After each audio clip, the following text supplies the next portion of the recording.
नमस्कार मंडळी. स्टार प्रवाहावरील लग्नानंतर होईलच प्रेम या मालिकेच्या पुढील येणाऱ्या भागामध्ये आपण असं बघणार आहोत की पार्थने काव्यासाठी काव्यार्थ नावाचे एक पॅन्डल बनवून आणलेले असते.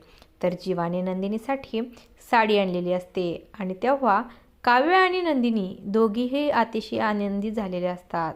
तेव्हा जीवा हा नंदिनीला सांगतो, अशी रोज मी थंडगार बियर पिणार आहे. त्यानंतर कधी कधी ओकेशनला एक महागडी स्कॉच घेऊन घोटघोट पिणार. त्याचा आनंदच काहीतरी वेगळाच असतो. आणि तेव्हा नंदिनी ही आश्चर्यचकित होऊन जीवाकडे पाहू लागते. जीवाला बोलते, साडीचं महत्त्व सांगण्यासाठी तुम्ही हे बियर आणि दारूची उदाहरणं का देत आहात? तुम्ही पहिल्यासारखी पुन्हा चालू केली आहे की काय? आणि तेव्हा जीवा हा अतिशय गोंधळून जातो.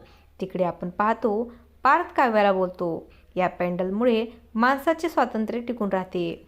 तेव्हा काव्य ही आश्चर्यचकित होऊन विचारते, पॅन्डल आणि स्वातंत्र्याचा काय संबंध आहे? आणि तेव्हा पार्थ तिला सांगतो, हे पॅन्डल तुम्ही चेनमध्ये सुद्धा घालू शकता किंवा मंगळसूत्र म्हणून देखील गळ्यामध्ये तुम्ही घालू शकता. आणि तेव्हा काव्य ही त्याच्याकडे पाहतच राहते. आता पुढे येणाऱ्या भागामध्ये काव्या ही पार्थच्या नावाचे मंगळसूत्र गळ्यामध्ये घालणार का, हे पाहणे अतिशय रंजक ठरणार आहे. अशाच मालिकांच्या नवनवीन अपडेट्स पाहण्यासाठी आपल्या चॅनलला सबस्क्राईब करा आणि व्हिडिओ आवडला असेल तर लाईक आणि शेअर करायला विसरू नका. धन्यवाद.